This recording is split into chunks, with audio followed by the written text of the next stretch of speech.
This program contains dramatic reenactments and material that may be disturbing to some audience members. Viewer discretion is advised. When two best friends take a kayaking trip, they're hoping for nothing less than a great adventure.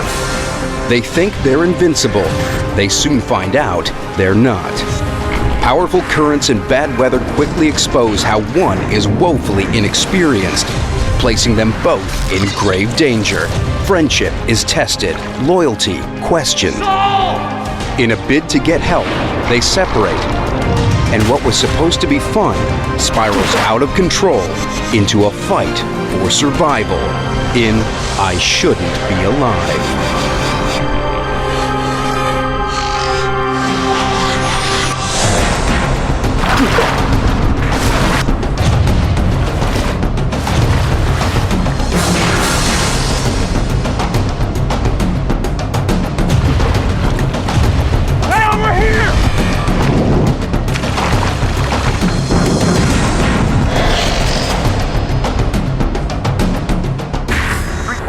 Folks, the end of a beautiful November day.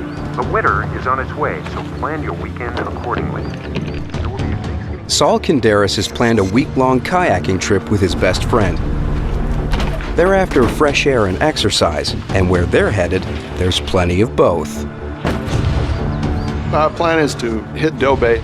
It's got two hot tubs, one cold tub, clothing optional, which generally speaking means nobody wears a stitch. Saul's pal Larry Kaiser is driving up from Seattle. He and Saul might be considered jocks. They're great friends and great rivals. The goal was to head there and take our clothes off and hit on women, basically. I mean, that was the goal.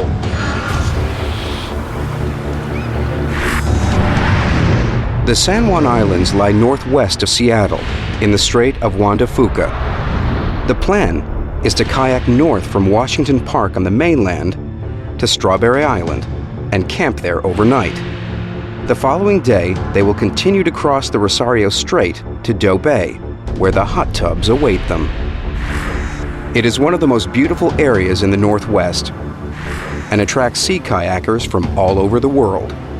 But these otherwise inviting waters conceal deadly forces. Powerful currents and riptides that every year claim the lives of the over-adventurous. Saul organizes the entire trip, bringing the boats, the gear, life jackets, even the food. All Larry has to do is show up. As usual, he's late. You're late, Larry. You're late, Larry. 4 hours. 4? So you're going to be up for this? Yeah, I'm up for this. Fat tourist like you can do this sport. I don't see what the problem's going to be. I'm up for any kind of challenge like that. Any kind of physical challenge, especially if Saul throws that at me. We tended to compete in almost anything. Chop, chop, Larry. It's that kind of relationship that I think, kind of got us in trouble here in this situation. Put your weight on the butt, you know that. Even though they are 4 hours behind schedule, thanks to Larry, they set out in fading light and head for Strawberry Island, a 3-mile paddle across the Rosario Strait.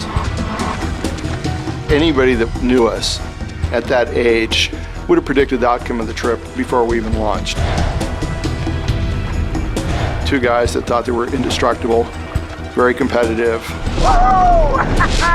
We have a winner! I don't think either one of us at that time had the wisdom to understand the dynamic. In these waters, trips in broad daylight can challenge the most experienced sea kayakers. At night, it's a whole different ballgame. It was unnerving setting out at night. That danger is exciting. It's a thrill. I keep going to the left, huh? I keep going to the left. Adjust your rudder. The rudder? Yeah, with your foot pedals, Foot pedals? What are your feet touching? Nothing. Nothing, are you sure? Yeah, I said nothing. Did you even adjust the foot pedals? No. Everybody adjusts their foot pedals before setting off. Edge me within reach of your bow line. What's that? Your bow line? Yeah, I know what you said. What is it? It's your bow line on your bow. Oh, that? Yeah, bow line. Sorry, I thought you meant something else. It started to dawn on me that Larry is, kind of faking the expertise on the kayaking. That's the first time I'd set foot in a kayak. I'd never been in one before. Looking back, I'm thinking, what the hell was I doing? What was I thinking? What if we tip over? We don't. What sane and reasonable person would cut across a channel at night the first time in a boat? I was getting a little motion sickness because of the waves and stuff, and pretty soon I'm just gonna have to start heaving. The swell of the ocean is confusing Larry's body. As a result, nausea is triggered.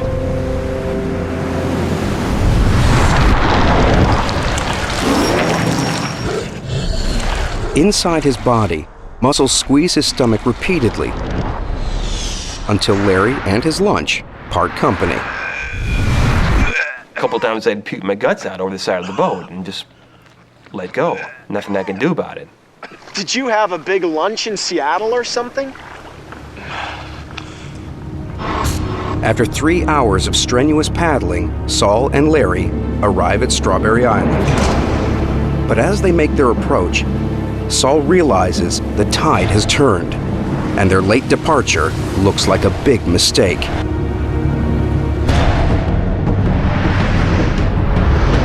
Powerful currents are now converging in a whirlpool of turbulent waters, known as Witch's Cauldron.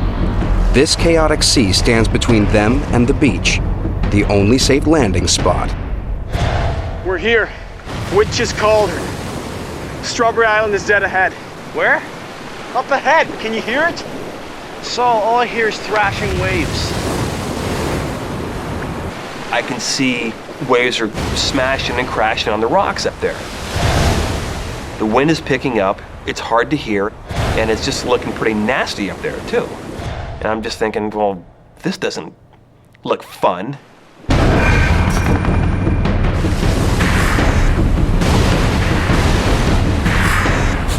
This is the plan.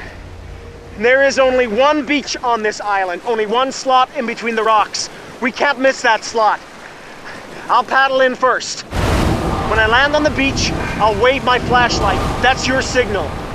We're gonna land on that. Aim for the flashlight and paddle hard. You got it?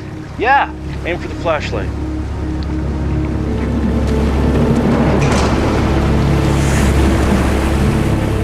Saul needs to hit the beach.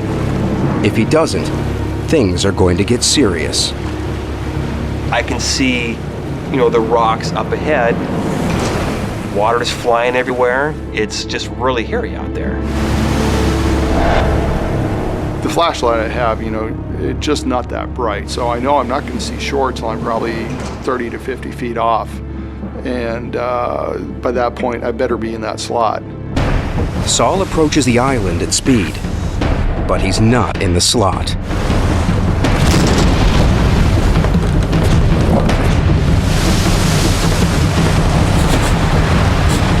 Wait! What? Wait! I can't hear you! Don't come in!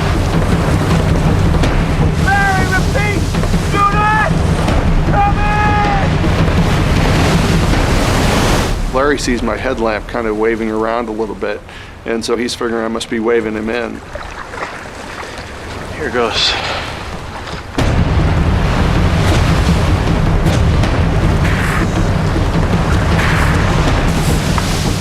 I could see him coming in. He's aiming for the flashlight just like I told him to, and that flashlight's on my head.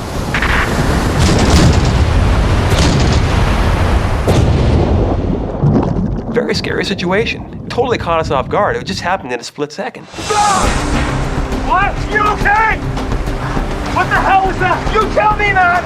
We crashed! Just get me the hell out of here!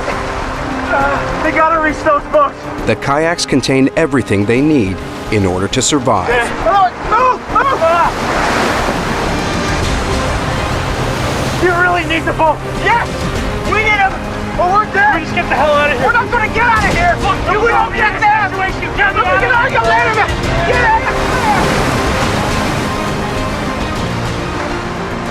We We got 4 days worth of food on the boats. Got enough fresh water for maybe 2 or 3 days. Without it, we're screwed.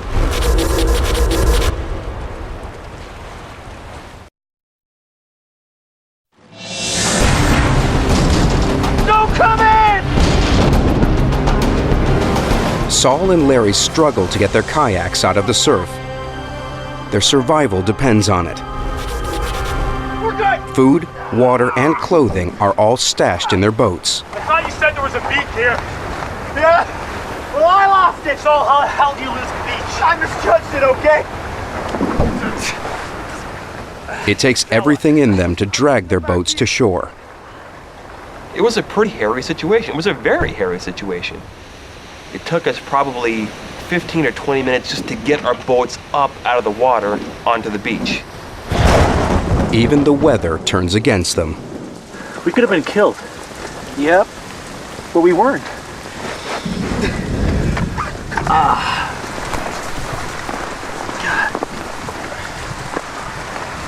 Saul, all my stuff is wet.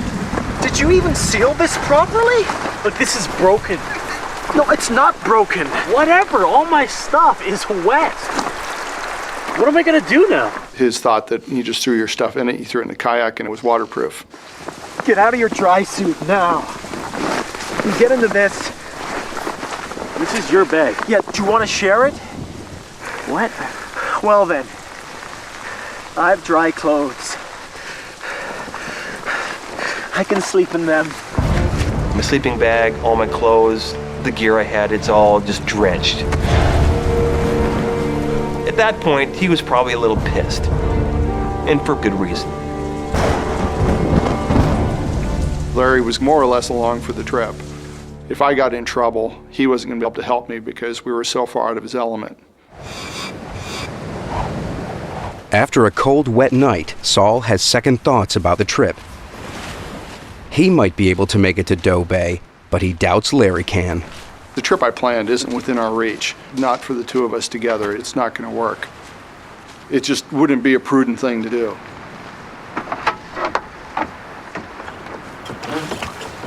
So we're still going to Doe Bay then? The trip is over. Oh, it speaks. Your stuff won't dry. One of us will end up hypothermic. Larry's clothing is all cotton. It's so absorbent it can hold 25 times its own weight in water. It'll take forever to dry. He didn't have any polypro or wool or anything else. He brought T-shirts and a couple pairs of jeans, cotton, you know, the death fabric, guaranteed hypothermia. So the crash last night was totally my fault, had nothing to do with you. Larry, man, we're bagging it. I agree. Hey, do I get a say in this? Because I agree with you. Pack your stuff up, man, we're going. The trip is screwed, you know. He is pissed off, he's upset, but this always happens between us in all these little things we do. Did you adjust your rudder? Larry, now. Okay. Saul is the expedition leader. He likes being in charge. There's a tide window. I'm not missing it. After what happened the day before, Saul is determined to take off before the tide turns. They have just 40 minutes. If they leave it any later, they risk being swept out to sea. But they need to make a crucial decision about which route to take. Okay, Larry, I'm going to give you 3 options. I don't think I can count that high. Quit joking. Either you listen to me or you're on your own. Now, this is Strawberry Island now. That's Washington Park with our trucks. But this is the Rosario Strait between us and home. Option 1. This island back here has a cabin. We knock on their door, ask for help. Option 2. We hug the shoreline along these couple of islands to Guemes Island here. We stash the boats and take the ferry home. I'll get the boats another day. 3. This is the toughest option.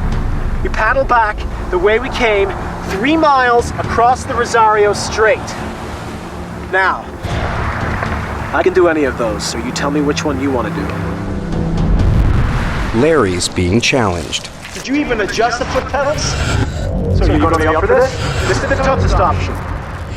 Your butt, you know that. Testosterone pumps into his bloodstream, making him more aggressive, more assertive. His brain is now flooded with the male hormone. There's only one choice he can make. I can do any of those too, so let's paddle back. You sure? Yeah, man, paddle back, bring it on. You don't tell somebody you've competed with all your life in a variety of sports that I can do any of these. Which one do you want to do? Because what you did, you just threw down the gauntlet. What's he going to pick? He's going to pick the toughest one. He can paddle across the channel. I can paddle across the channel. I can swim across it. I can cycle 150 miles if I want to. I can run a marathon. I don't care. He's the same way. But when we get together, maybe we don't make the best decisions as a team.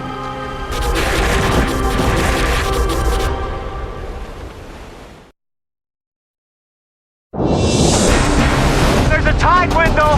I'm not missing it. In a race against time, Saul and Larry start their return journey to safer shores.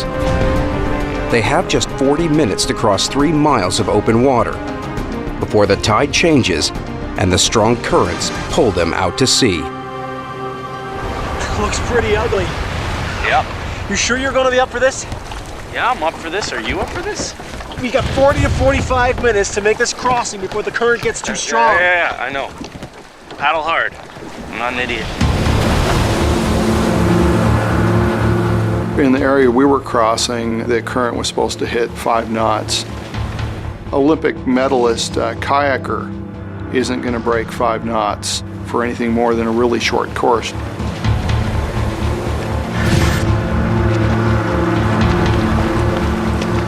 Hey, Saul! Hey, I'm taking on water here. Idiot, why is he so far ahead? Saul! We'd agreed when we launched, since I didn't have a spray skirt that fit his boat, that I wouldn't put on my spray skirt either. And I'm like, what's the spray skirt? What's it for? He's like, well, it's to keep water out of your boat.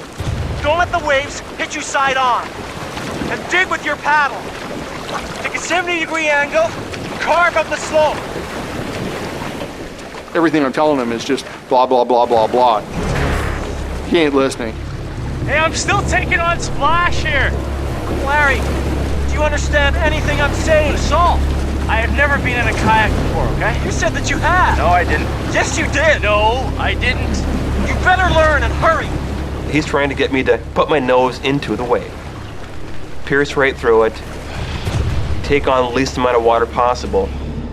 Number one, I didn't have the skill to do that at the time because I still was learning how to kayak, essentially.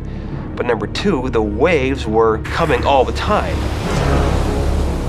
They're up against the clock. A southerly wind is whipping up the waves, blowing them against the current, making their crossing slower and more dangerous. It was getting pretty bad out there. Every few minutes it's getting worse and worse. My boat's filling up with water.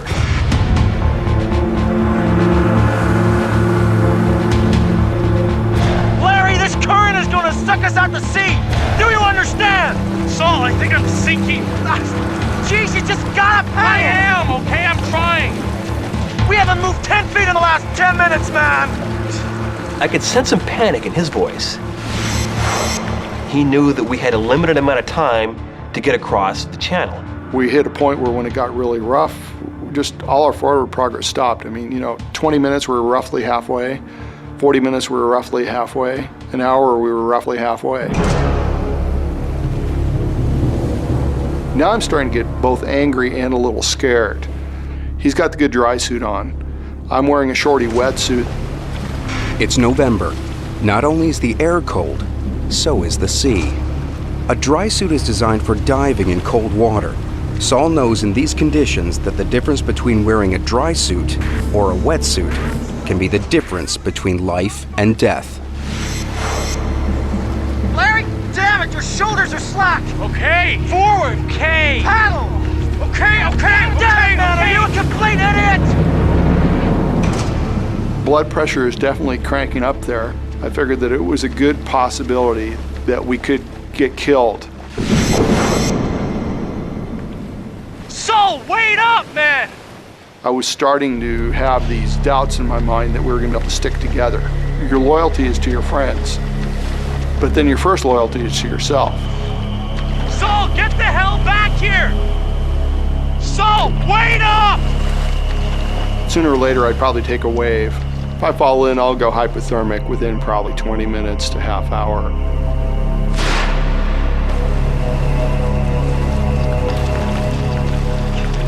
The key for my survival and even his survival was that I make it to shore and get help.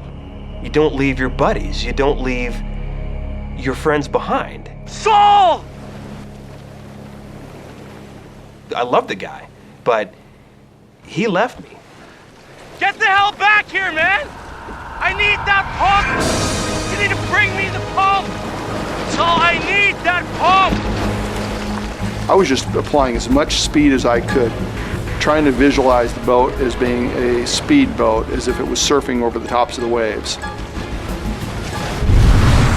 Adrenaline surges through Saul's bloodstream. His muscles, now fed with extra energy, increase his strength and heart rate as his body kicks into fight or flight mode. But Larry is in another place altogether. My boat was completely full of water at that point. My feet were covered, my shins were covered, it was coming up my legs. And that's when I started to get that sense of panic. And I knew, you're not in Kansas anymore, Toto. This is no longer just a nice, fun, regular outing.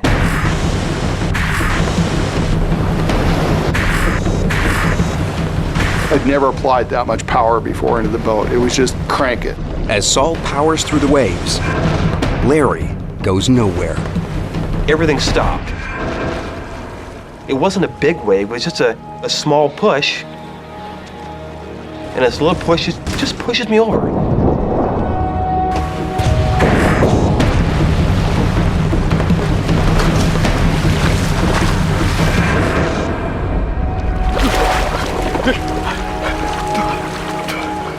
Oh, God. I'm in the water now. Not a fun feeling. I'm very aware of two things. The current is moving Larry further and further away. We got darkness at, 3:30, 4 o'clock in that range. I need to phone. I need to call 911. They've only got an hour and a half to find Larry before darkness falls. I'm getting scared at that time. And that's when I first started to realize that, man, I am really, really getting more and more in trouble here.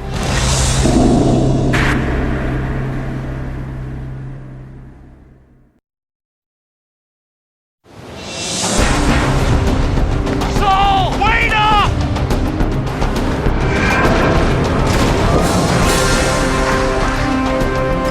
I need to call 911. After being left on his own, Larry has capsized in the middle of the Rosario Strait, 1.5 miles from the shore. There is only an hour of daylight left, and he's in the grip of a powerful current that is sweeping him towards the Pacific Ocean. I just talked to the police boat. Did they find him? I'm afraid not. It's too rough out there. Too rough. Larry's out there. You're telling me it's too rough? He could drown. I'm starting to feel the self-doubt. Did I make the right decision? Where is Larry? Is Larry alive? Did I just consign my friend to death? I'm out here all by myself in the middle of a channel, in the middle of the winter. It's getting dark, and there's no one here to not only save me or rescue me, but no one knows where the hell I'm even at. What do I do? I mean, what are my options at this point? I had no options. It's either stay with the boat and hope someone comes to get me, or I'm gonna swim. And that's what I did. I'm gonna swim.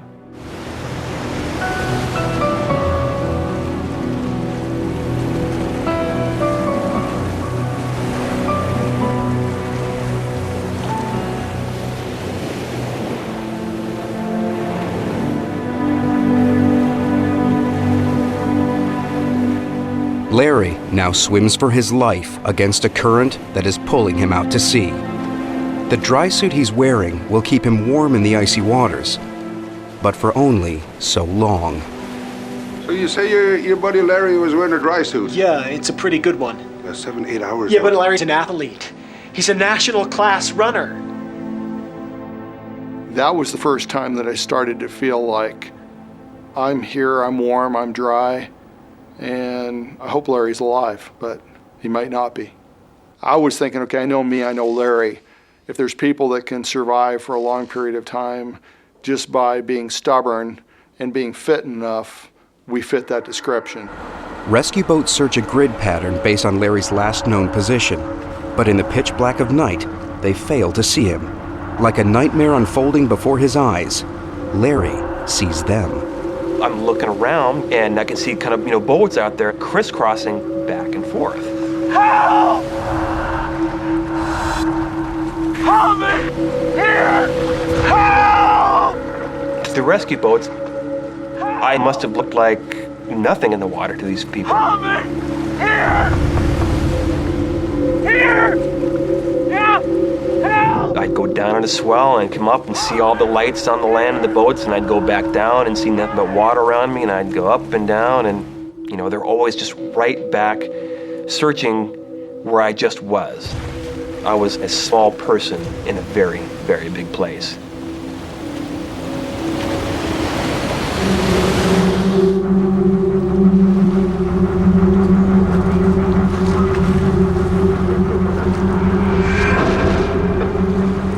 A rescue team discovers a kayak on one of the islands.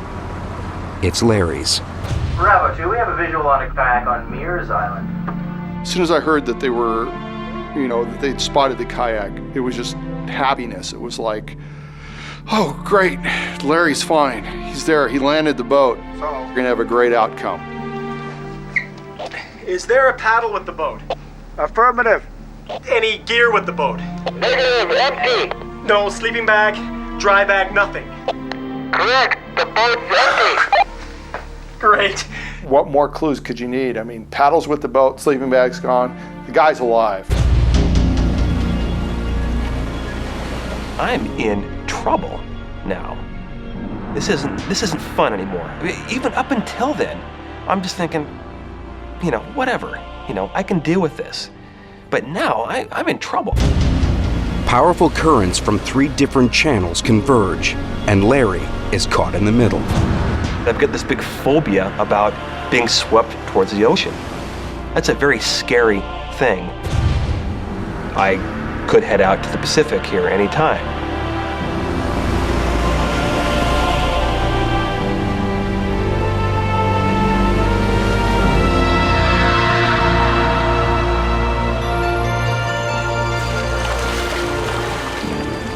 I saw a buoy off to my right, up ahead some, 100 yards or so. I'm thinking, I'm in so much trouble now that I'm gonna see if I can maybe latch onto this buoy and just hang with that and not get dragged out to the ocean.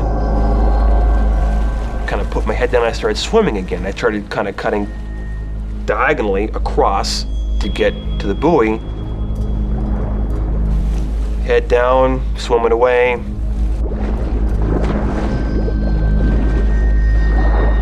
Look up to kind of see where I was going.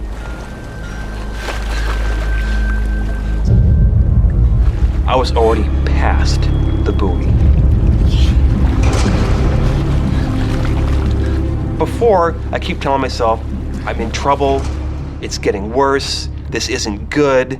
But when I missed the buoy, that's when I first started saying to myself, you may die out here. I may not get out of this alive.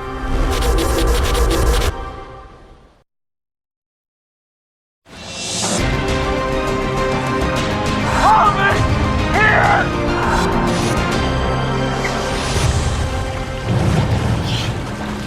Larry has been in the frigid waters for over 6 hours.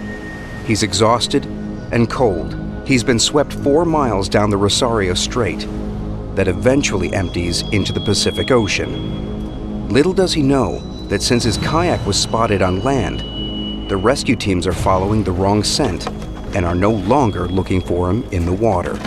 Yes, he paddled here. He left the red paddle with his boat. You see red paddle? The red paddle's the storm paddle. It's tied to the boat. The boat with nobody in it would still have the red paddle. Did you say red paddle? Yes. No black and white paddle. Negative. How many holes are in the top of the boat? 2, 1 for each person. No, it's a one-man kayak. That's the storage hatch. Is there anything in there? Yes, there is gear in here. A dry bag with what feels like clothes and maybe a sleeping bag. He's not on the island. It's Larry's kayak, Damn it! but it came ashore without Larry. At this point, man, we're in trouble. It's just this feeling of like, why did I invite him on this trip without making sure that we're both ready for this trip? It's just an incredible sense of no hope again. Just no, it's all over. It's all over. This boat just washed up here. It was this feeling of, he's dead and we're gonna find the body. You realize that somebody that you're fairly close to is no longer here, and you're the one that killed him. Yes, Mrs. Kaiser? It's Saul Canderas. I'm sorry to call you so late. It was the hardest phone call I've ever made. It was nothing that in my life I'd ever expected myself to have to do was call somebody and say, hey, you know, I took your son out, it was supposed to be fun. I got him killed. Here I am, I'm in the water, it's dark, it's cold, I'm hungry, I'm thirsty, no one can see me, everyone's looking for me, they're getting farther away from me, and there's nothing I can do about it. At that point, I was fully thinking there's just no chance in hell I'm ever getting out of this water alive. I'm dead. I really thought, just end it now. Why even bother with this? I was just gonna like dunk my head under water and just drown myself.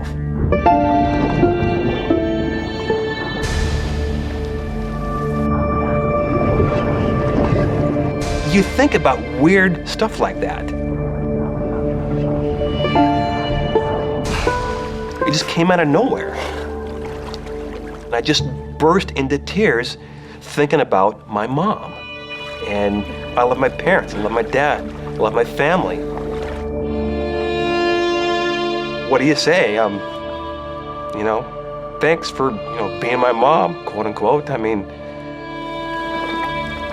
I was ready to die.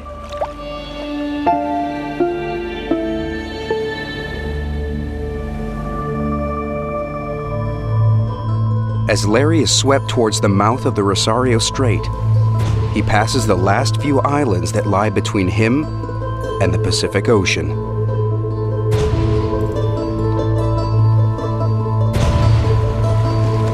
I can see this lighthouse to my right as I'm coming up on it. And it seemed like I'd gotten a little closer to land. And I'm thinking, I can maybe swim for that. And I start swimming and I can see myself making progress. And it's getting closer. Keep swimming, it's getting closer and closer. I'm like, my God, I'm gonna get out of this. I'm gonna get out of this.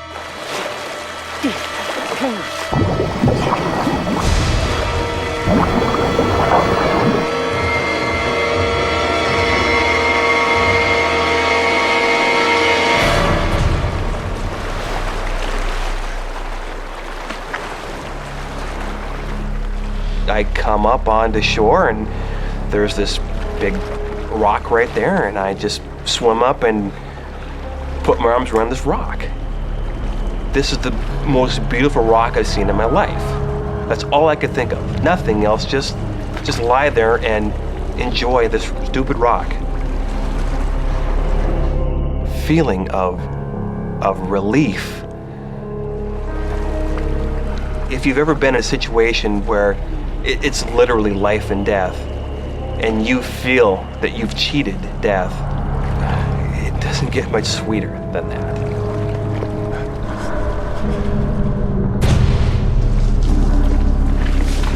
Too exhausted to find the lighthouse, Larry stumbles inland and collapses on the ground. At that point, I still have no idea what I'm going to do, but I was just basically trying to bide my time until I got light out. I really couldn't sleep. I was too worked up. Larry is mentally and physically exhausted, but he's exhilarated at just being alive. His mind is working overtime. I thought about, what the hell is Saul doing? Was he having a beer with some friends in some bar? Did he go home and is he watching TV right now? Is he thinking, oh, I wonder where Fuzz is at? What is this man thinking? Is he thinking that I'm dead? Is he thinking he killed me? Is he thinking he's responsible for killing me? I thought about that a lot. Larry now faces a bitter night in near freezing temperatures, without food, water, or warm clothing. Mike? Mike? Mike? What? What time in the morning did they start the search again? Probably first light, 5:15. Okay. I don't think anybody there could have been harder on doubting my decision than I was.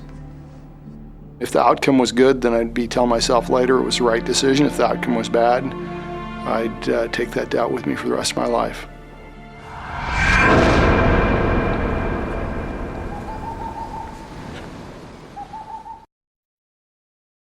You left the red bottle with his boat.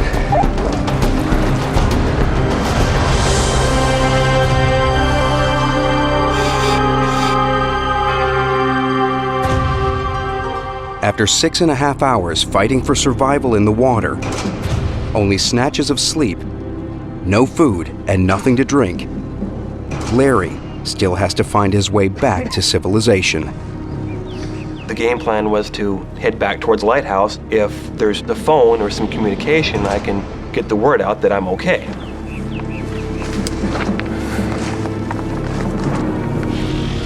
At that point, to me, in my mind, absolutely the worst was over.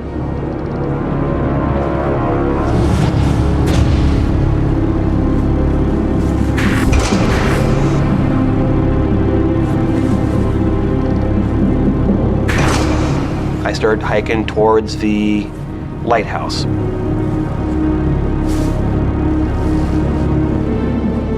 And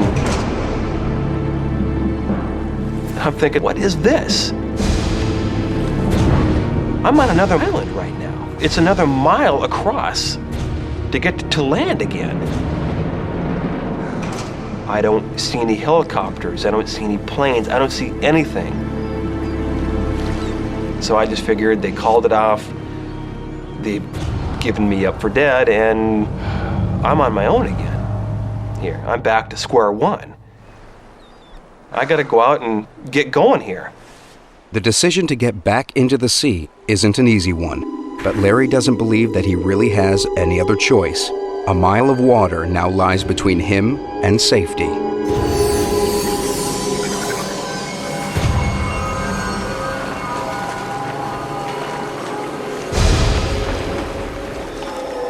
I was nervous. I kept looking around initially at first thinking, am I making any ground? Am I making any headway here? Am I getting any farther away from the shore?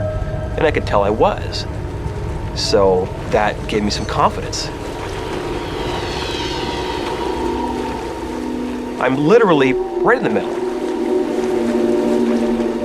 I was overcome with this just strange, bizarre feeling. I stopped swimming.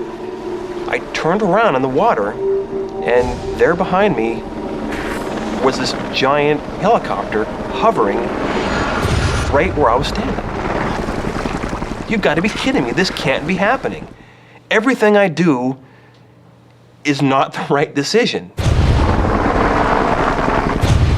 What's the first thing they tell you to do when you're lost? Stay put. So in hindsight, yes, I should have stayed the hell where I was at.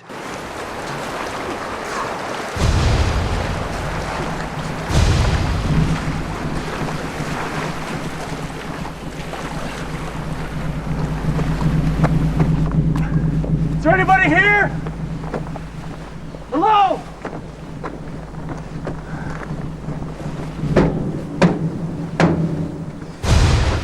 No one was around. It was uninhabited and... Hello? At that point, I heard a helicopter was kind of coming closer my way. And I kind of peering over the treetops and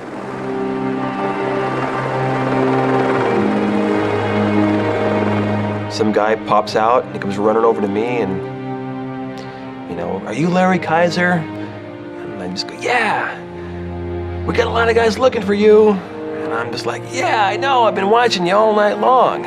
You guys always been right behind me. Oh, come on, let's go." Then the helicopter kind of flies overhead, and the guy there crewing the station just jumps up and says, "God, great news for you." I don't remember how many stop signs we ran, but we damn near beat the helicopter to the hospital.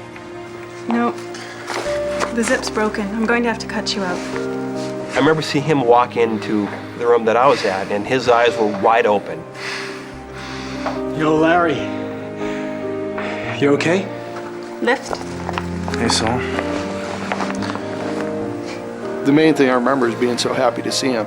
It was like better than any Christmas present. Is your buddy's still alive.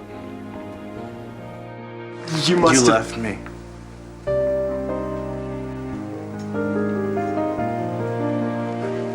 Sorry, go ahead.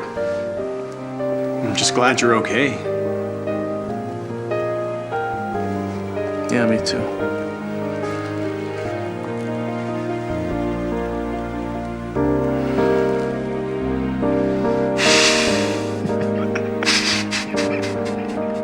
I wanted him not to feel guilty. I wanted him to hopefully be relieved in the fact that I'm okay. So don't knock yourself up about it. I believe I made the right decision, but there was a huge amount of luck in that. Do I hold a grudge against him for doing that? No, I don't, you know. I don't. I wish he would have made a different decision. Sure I do. You know, I wish he wouldn't have left me. Either one of us, but especially Larry, could end up dead out of that experience. And that really changed me. For a year or two after my situation happened, it was on my mind every day, what I went through and what I'm thankful for. Saul and Larry have remained good friends. They still go kayaking together and have even returned to the waters that put their friendship to the ultimate test.